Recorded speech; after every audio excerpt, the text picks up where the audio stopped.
Swami Vivekanand Subharti University, one of the leading universities of North India. 250 acres campus, 220 plus professional and vocational programs, 20,000 plus students, state-of-the-art infrastructure.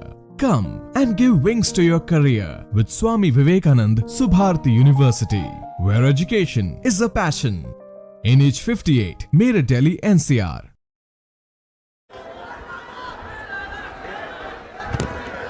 Ramesh Chennithala ji, Sachin Pilot ji, Uttam Reddy ji, P Srinivas Reddy ji, B R Kadam जी,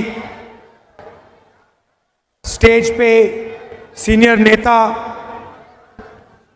हमारे प्यारे कार्यकर्ता, गठबंधन के प्यारे कार्यकर्ता, भाई और बहनों, प्रेस के हमारे मित्रों, आप सबका यहाँ बहुत बहुत स्वागत, नमस्कार। कैसे हैं आप लोग? कांग्रेस के कार्यकर्ताओं का मूड कैसा है? सुनाई नहीं दे रहा भाई? ठीक है बब्बर शेर? आप हमारा मैसेज जनता तक पहुंचाते हो और बाकी पार्टियां जो गठबंधन में हैं उनके भी कार्यकर्ता मैसेज पहुंचाते हैं। तो शुरुआत में विचारधारा से करना चाहता हूं। ये दो विचारधाराओं की लड़ाई है। एक तरफ कांग्रेस पार्टी, इंडिया गठबंधन, और दूसरी तरफ बीजेपी और आरएसएस। लड़ाई संविधान की है। अब मैंने सुना कुछ दिन पहले प्रधानमंत्री ने कहा कि ये जो संविधान मैं अपने हाथों में पकड़ता हूं ये खाली है। तो मैं उनको कहना चाहता हूं, नरेंद्र मोदी जी, आप इस संविधान को समझे नहीं हो। इस संविधान में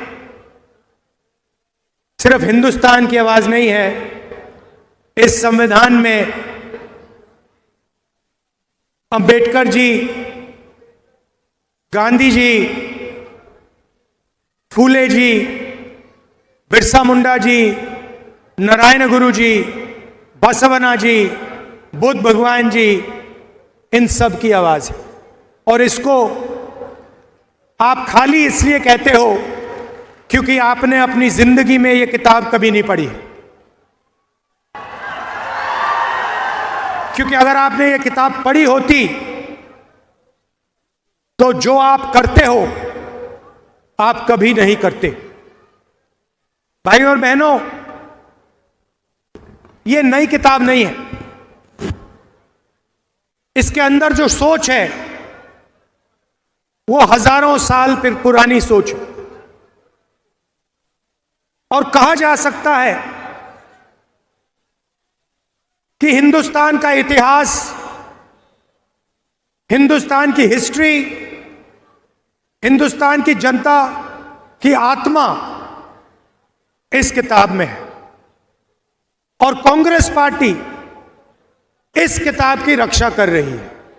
हम सब मिलकर, हमारे कार्यकर्ता इस किताब की रक्षा करते हैं। और बीजेपी के लोग, आरएसएस के लोग सामने से नहीं कह सकते, मगर छुपकर बंद कमरों में अंबेडकर जी के संविधान को खत्म करने की कोशिश करते हैं। सामने नहीं आ सकते, क्योंकि जिस दिन उन्होंने सामने कह दिया कि हमारे संगठन का लक्ष्य संविधान को नष्ट करने का है, खत्म करने का है, उसी दिन हिंदुस्तान की जनता एक साथ उनके खिलाफ खड़ी हो जाएगी। तो ये छुप कर ये काम करते हैं। देखिए, कॉन्स्टिट्यूशन से हिंदुस्तान की संस्थाएं निकलती हैं, बनती हैं, चाहे वो हमारा शिक्षा का सिस्टम हो, स्वास्थ्य का सिस्टम हो, सारा का सारा इसी किताब से बनता है। महाराष्ट्र में पैसा आता है, आप जीएसटी देते हो, वो बढ़ता है, ये किताब करवाती है। विकास होता है, दलितों की रक्षा होती है, महिलाओं की रक्षा होती है, यह किताब करती है। और अगर गरीब लोगों को फायदा हुआ है, मनरेगा हो, भोजन का अधिकार हो, हरी क्रांति हो, सफेद क्रांति हो, इस किताब के बिना नहीं हो सकती थी। आप जानते हो इस देश में इस किताब से पहले क्या होता था। वोट मिलता है आपको, ये जो चुनाव हो रहा है इसी किताब के कारण हो रहा है। नरेंद्र मोदी जी ने 25 लोगों के 16 लाख करोड़ रुपए कर्जा माफ किया है। 25 लोगों का, हिंदुस्तान के सबसे अमीर लोग हैं, उनका 16 लाख करोड़ रुपया कर्जा माफ किया है। इस किताब में कहीं नहीं लिखा, इस किताब में कहीं नहीं लिखा कि 25 लोगों का 16 लाख करोड़ रुपया कर्जा माफ होना चाहिए और किसानों का, मजदूरों का, गरीबों का 1 रुपया नहीं माफ होना चाहिए। कहीं नहीं लिखा इसमें। आपकी सरकार छीनी गई, चोरी की गई। किसने चोरी की? आप क्या सोचते हो? नरेंद्र मोदी जी का उसमें हाथ नहीं था क्या? उनके नेता ने अभी बोला है कि सरकार को गिराने की जो मीटिंग हुई थी उसमें अदानी जी बैठे थे। अदानी जी क्यों बैठे थे राजनीतिक मीटिंग में? क्योंकि वे धारावी चाहते हैं। 1 लाख करोड़ रुपए का फायदा इस सरकार ने अदानी जी को दिलवाया है। किसकी जमीन? आपकी जमीन। किसकी जमीन? गरीबों की जमीन, मजदूरों की जमीन आपसे छीन कर ले जा रहे हैं। कहीं नहीं लिखा संविधान में, कहीं नहीं लिखा है कि आपकी जमीन छीनी जानी चाहिए। हम जमीन अधिग्रहण बिल लाए आपकी जमीन की रक्षा करने के लिए। तो नरेंद्र मोदी जी, बीजेपी के लोग बड़े बड़े भाषण देते हैं और फिर 24 घंटा इसको खत्म करने की कोशिश करते हैं। ये विचारधारा की लड़ाई है। एक तरफ संविधान, मोहब्बत, आदर, भाईचारा, दूसरी तरफ नफरत, हिंसा, अहंकार और इसको खत्म करने की कोशिश। यह लड़ाई चल रही है और इस लड़ाई में आप सब शामिल हो। 4000 किलोमीटर हम चले। क्या जरूरत पड़ी? क्यों जरूरत पड़ी? यात्रा का नाम भारत जोड़ो यात्रा। एक ही नारा दिया हमने, नफरत के बाजार में मोहब्बत की दुकान खोलनी है। ये जहां भी जाते हैं नफरत फैलाते हैं। एक प्रदेश को दूसरे प्रदेश से लड़ा देंगे। मणिपुर जाइए, जाके देखिए वहां क्या हुआ है। आज तक हिंदुस्तान का प्रधानमंत्री मणिपुर नहीं जा सकते और ना गए। इतिहास में नहीं हुआ ऐसे कि हमारे प्रधानमंत्री एक प्रदेश में जो जल रहा है 1.5 साल के लिए वहां गए नहीं। एक धर्म को दूसरे धर्म से लड़ाएंगे, एक जात को दूसरी जात से लड़ाएंगे, बांटने का काम करेंगे और धन 20-25 लोगों के हवाले करेंगे। देश में बेरोजगारी है, महंगाई बढ़ती जा रही है, अदानी को, अंबानी को कोई नुकसान नहीं हो रहा, उनका धन बढ़ता जा रहा है। एयरपोर्ट मिल गए, पोर्ट्स मिल गए, सड़कें मिल गई, अब धारा भी दिया जा रहा है। नुकसान आपका है, नुकसान सोयाबीन के किसान का है, नुकसान मजदूर का है, नुकसान बेरोजगार युवा का है। और आप लोग देखते रहते हो, आपके आंखों के सामने हो रहा है और आप देखते रहते हो। धारा भी आपके आंखों के सामने छीनी जा रही है। 1 लाख करोड़ रुपए, 70,000 करोड़ रुपए में हमने हिंदुस्तान के हर एक किसान का कर्जा माफ कर दिया था। 70,000 करोड़ रुपए में हिंदुस्तान के हर किसान का कर्जा माफ कर दिया। उतना पैसा अदानी को सिर्फ मुंबई में दिया जा रहा है।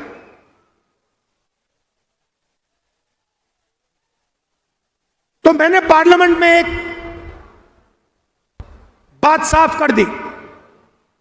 मैंने सवाल पूछा नरेंद्र मोदी से, नरेंद्र मोदी जी, आप जाति जनगणना क्यों नहीं कराना चाहते हो? पार्लियामेंट में उनके सामने पूछा मैंने। और आज मैं थोड़ा सा आपको जाति जनगणना के बारे में समझाना चाहता हूं। भाइयों और बहनों, देश में 15% दलित आबादी है, 8% आदिवासी हैं, 50% कम से कम पिछड़ा वर्ग है और 15% माइनॉरिटी है। कितना होता है? कितना बनता है? 15, 8, 50 और 15 कितना हुआ? कितना हुआ? ठीक है, ये है आपकी आबादी।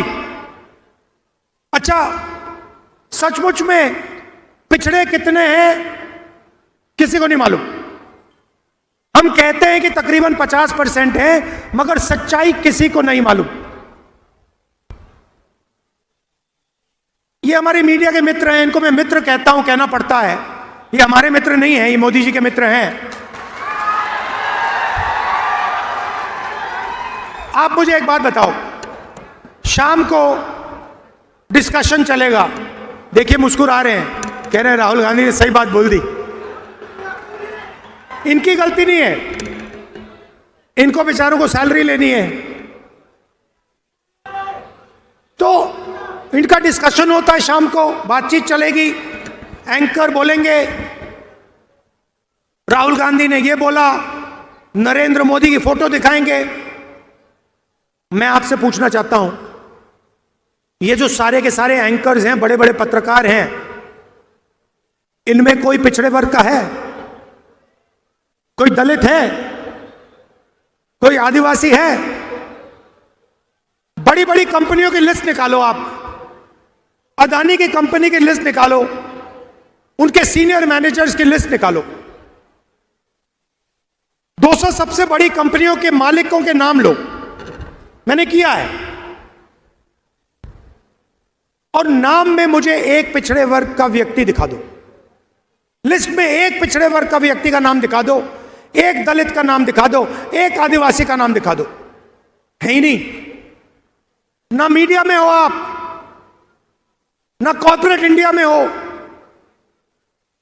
ना प्राइवेट अस्पताल आपके, ना प्राइवेट यूनिवर्सिटी कॉलेजेस आपके, ब्यूरोक्रेसी में आपके कोई नहीं। 90 लोग हिंदुस्तान का बजट बांटते हैं, आईएएस अफसर हैं। मैंने उनकी लिस्ट निकाली। मैंने कहा देखता हूं भैया इनमें से कितने दलित, कितने आदिवासी, कितने पिछड़े। ये हिंदुस्तान का पूरा बजट बांटते हैं। जो आप पैसा जीएसटी में देते हो, जेब से निकालकर, शर्ट खरीदते हो जीएसटी, पैंट खरीदते हो जीएसटी, मोबाइल फोन खरीदा जीएसटी, जितनी जीएसटी अदानी देता है उतनी आप देते हो। अगर आप शर्ट में 18% देते हो तो अदानी भी 18% देता है। वो अरबपति है, मगर जीएसटी एक ही देते हो। वो पैसा जाता है हिंदुस्तान की सरकार के पास, बंटता है। कौन बांटते हैं? मक्खन कौन बांटते हैं? 90 अफसर बांटते हैं। भाई और बहनों, मैंने लिस्ट निकाली, 90 में से ओबीसी कितने, दलित कितने, आदिवासी कितने, मैं बताता हूं। 90 में से एक आदिवासी है, और अगर 100 रुपए बंटते हैं बजट में, तो आदिवासी अफसर 10 पैसे बांटते हैं। 8% आबादी, 100 रुपए में से 10 पैसे भागीदारी। दलित है 15%, भागीदारी होनी चाहिए 15%। बजट बढ़ता है, दलित अफसर 3 है, 100 रुपए में से 1 रुपया उनका। दलित अफसर 100 रुपए में से 1 रुपया बांटता है। आबादी 15%, भागीदारी होनी चाहिए 15%। 100 रुपए में से 1 रुपया, 1%। और हमारे पिछड़े भाई जो हैं 50% उनकी आबादी है, पता नहीं शायद 50 है, 55 हो, 60 भी हो सकती है।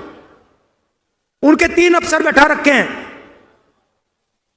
और जिनकी 50% आबादी है,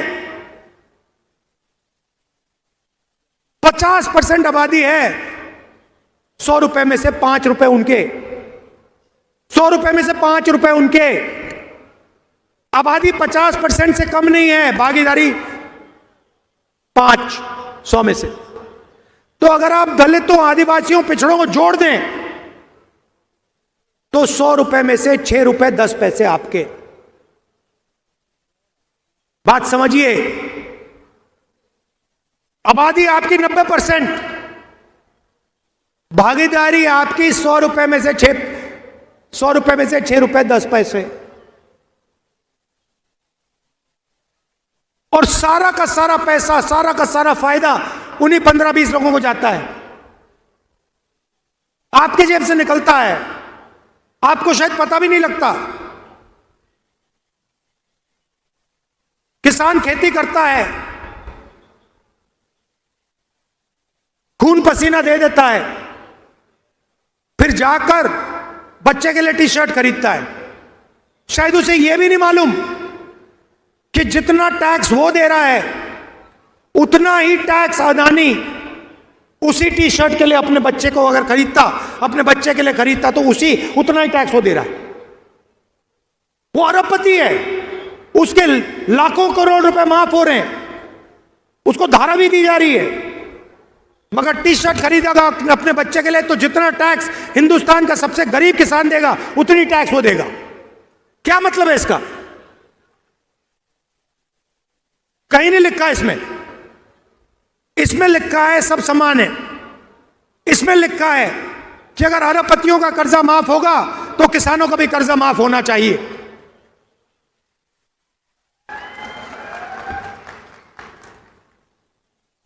तो यह फर्क है।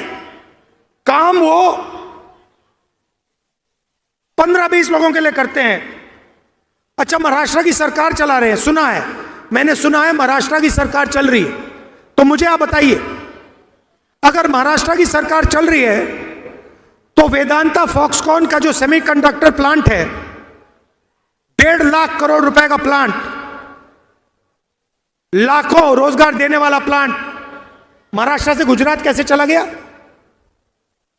अगर महाराष्ट्र की सरकार चल रही है तो टाटा एयरबस हवाई जहाज मैन्युफैक्चरिंग प्लांट 1.8 लाख करोड़ रुपए का प्लांट, जिससे 10,000 युवाओं को रोजगार मिलता, वो गुजरात कैसे चला गया? अगर महाराष्ट्र की सरकार चल रही है तो जो आईफोन बनाने का प्लांट था, जो यहां आया था 2 लाख करोड़ रुपए का, 75,000 युवाओं को रोजगार देने वाला, वो गुजरात कैसे चला गया? अगर महाराष्ट्र की सरकार चल रही है तो बल्क ड्रग पार्क 3,000 करोड़ रुपए का, जो 80,000 महाराष्ट्र के युवाओं को रोजगार देता, वो गुजरात कैसे चला गया? अगर महाराष्ट्र की सरकार चल रही है तो गेल का जो पेट्रोलियम प्रोजेक्ट था 60,000 करोड़ रुपए का, 21,000 युवाओं को रोजगार देने वाला प्रोजेक्ट, वो गुजरात कैसे चला गया? आपने क्या गलती की है कि आपके सारे के सारे प्रोजेक्ट, सारे के सारे रोजगार दूसरे प्रदेशों में जा रहे हैं? आप में क्या कमी है? क्या आप ये काम नहीं कर सकते? आप कुछ भी कर सकते हो, आप में क्षमता है, आप में एनर्जी है, आप में कैपेबिलिटी है, मगर आपके सारे के सारे प्रोजेक्ट्स यहां से छीनकर एक के बाद एक दूसरे स्टेट में जा रहे हैं। धारावी को अदानी जी के हवाले कर दिया।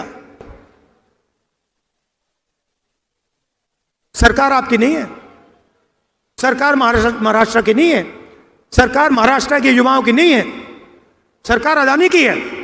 उसने खरीदी है आपकी सरकार, एमएलए खरीदवाए हैं, मीटिंग में बैठा। यह सच्चाई है। तो हमने मन बना लिया है, अगर वो अरबपतियों को पैसा दे सकते हैं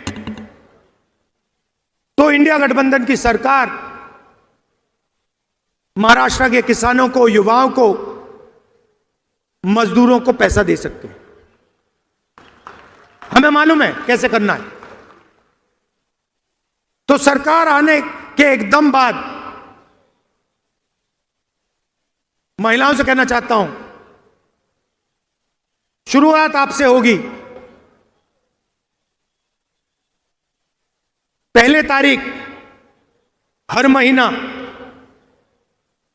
आपके बैंक अकाउंट में खटाखट 3,000 रुपए अंदर, 3,000 रुपए अंदर। दिसंबर, जनवरी, फरवरी, मार्च, अप्रैल में आप उठोगी, सुबह उठोगी, बैंक अकाउंट देखोगी, चेक करोगी, 3,000 रुपए अंदर। और उसके बाद अगर आप दुकान जाना चाहती हो बस में, तो जब आप बस के अंदर जाएंगे आपको पता लगेगा कि इंडिया गठबंधन की सरकार ने आपका बस टिकट फ्री में कर दिया है और आपको पूरे महाराष्ट्र में घूमने के लिए 1 रुपया नहीं देना पड़ेगा। बस में आप फ्री में घूमेंगी और हर सुबह 3,000 रुपए आपके बैंक अकाउंट में मिलेगा हर महीने। अब हमारे किसान भाई कहेंगे, राहुल जी ये क्या किया आपने? आपने महिलाओं का बस टिकट फ्री कर दिया और उनके बैंक अकाउंट में 3,000 रुपए हर महीने डाल रहे हो। हमारा क्या होगा मैं आपको बताता हूं। महाराष्ट्र के किसानों का 3 लाख रुपए तक का कर्जा माफ होगा और यहां हमारे सोयाबीन के किसान हैं, बाकी महाराष्ट्र में कपास, धान के किसान हैं। आपको सही एमएसपी मिलेगी, सही दाम मिलेगा आपकी मेहनत के लिए। कास्ट सेंसस की मैंने बात की, जाति जनगणना से यह पता लग जाएगा दलित कितने, आदिवासी कितने, पिछड़े कितने, भागीदारी कितनी है पता लग जाएगी। हर संस्था में हम पता लगाएंगे दलित कितने, आदिवासी कितने, पिछड़े कितने, और आपको पता लग जाएगा आपकी भागीदारी कितनी है। पार्लियामेंट में मैंने साफ बोल दिया, महाराष्ट्र में भी कराएंगे। पार्लियामेंट में नेशनल सेंसस कराएंगे, कास्ट सेंसस। मैंने मोदी जी के सामने बोला, मोदी जी अगर आप नहीं करोगे तो हम जाति जनगणना लोकसभा में, राज्यसभा में करा के दिखाएंगे। और ये जो 50% की दीवार बना रखी है कि रिजर्वेशन 50% से ज्यादा नहीं होगा, इस दीवार को भी लोकसभा में, राज्यसभा में कांग्रेस पार्टी, इंडिया गठबंधन तोड़ के परे करेगी। कैसे नहीं होगा 50% से ज्यादा रिजर्वेशन? हम करवा के दिखाएंगे 50% से ज्यादा रिजर्वेशन। आपकी आबादी 90% है,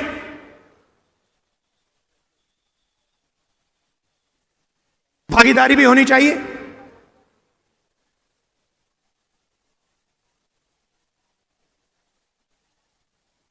गरीब लोगों को सबसे ज्यादा कष्ट स्वास्थ्य के कारण होता है। चोट लग जाती है, दिल का दौरा हो जाता है, किसी को कैंसर हो जाता है, किडनी की बीमारी हो जाती है, लिवर की बीमारी हो जाती है। आप प्राइवेट अस्पताल में जाते हो, वही 20-25 अरबपतियों के प्राइवेट अस्पताल में आपसे लाखों रुपए लिया जाता है। टेस्ट होते हैं, एमआरआई होता है, अस्पताल के बाहर आते हो, बिल देखते हो, लाखों रुपए निकल जाते हैं जेब से। इसीलिए हमारी सरकार, कांग्रेस पार्टी, इंडिया गठबंधन की सरकार महाराष्ट्र के गरीब लोगों को 25 लाख रुपए तक का हेल्थ इंश्योरेंस देने जा रही है। आप बीमार हो गए, गरीब से गरीब किसान, बेरोजगार युवा, गरीब से गरीब मजदूर बीमार होगा, आप अस्पताल में जाओगे, स्टेंट लगवाओगे, वाल्व बदलोगे, ट्रांसप्लांट कराओगे, 25 लाख रुपए सरकार आपको इलाज के लिए देगी। तो जो आपको कर्ज लेना पड़ता है वो आपको नहीं लेना पड़े। हमारी सरकार गरीबों की सरकार है, अदानी अंबानी की सरकार नहीं होगी। और ये सोच रहे हैं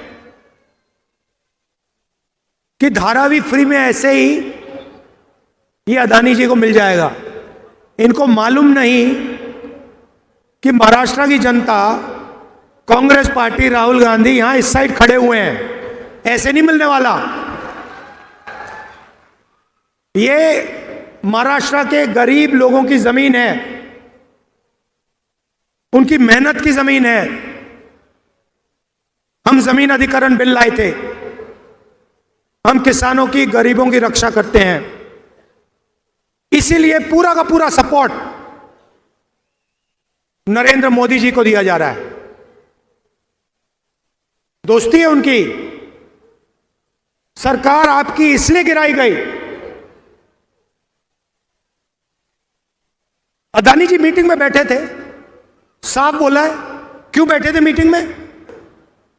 धारावी 1 लाख करोड़ रुपए के लिए बैठे थे मीटिंग में। आपकी जमीन, आपका भविष्य और युवाओं के लिए जो नरेंद्र मोदी जी ने बेरोजगारी फैला रखी है सब जगह, स्मॉल मीडियम इंडस्ट्री बंद कर दी, किसानों को सही पैसा नहीं देते, सही दाम नहीं देते, जीएसटी, गलत जीएसटी लागू कर दी, नोटबंदी लागू कर दिया। ये हथियार हैं। आप ये मत सोचिए कि ये योजनाएं हैं। ये छोटे व्यापारियों को मारने के हथियार हैं, ये किसानों को मारने के हथियार हैं। तो रोजगार पैदा ही नहीं होता। तो इसीलिए हमने कहा है कि 2.5 लाख सरकारी नौकरियां जो महाराष्ट्र की सरकार ने आपको नहीं दी हैं, वो हम चुनाव जीतते ही 2.5 लाख नौकरियां महाराष्ट्र के युवाओं को दे देंगे। हर जात को, गरीब से गरीब लोगों को। और 4,000 रुपए हर महीने अलाउंस जो हमारे बेरोजगार युवा हैं उनको उस दिन तक मिलेगा जब तक वो बेरोजगार हैं। भाइयों और बहनों, जो मैंने शुरुआत में बात बोली थी, लड़ाई अंबेडकर जी के संविधान को बचाने की है। फूले जी, नारायण गुरु जी, शिवाजी महाराज, महात्मा गांधी, बुद्ध भगवान, इनकी सोच की रक्षा की लड़ाई है। आप जानते हो कि आरएसएस की सोच इन सब के खिलाफ है। आप जानते हो कि आरएसएस इसको खत्म करना चाहती है। हर गरीब व्यक्ति जानता है कि आरएसएस इसको खत्म करना चाहते हैं। उनके नेता ने कहा है कि ये तो खाली है, ये देखो, ये देखो खाली है, देखो, ये देखो खाली है। उनके नेता कहते हैं कि ये खाली है। ये खाली नहीं है, इसमें हिंदुस्तान की हिस्ट्री है, हिंदुस्तान के महापुरुषों की सोच है।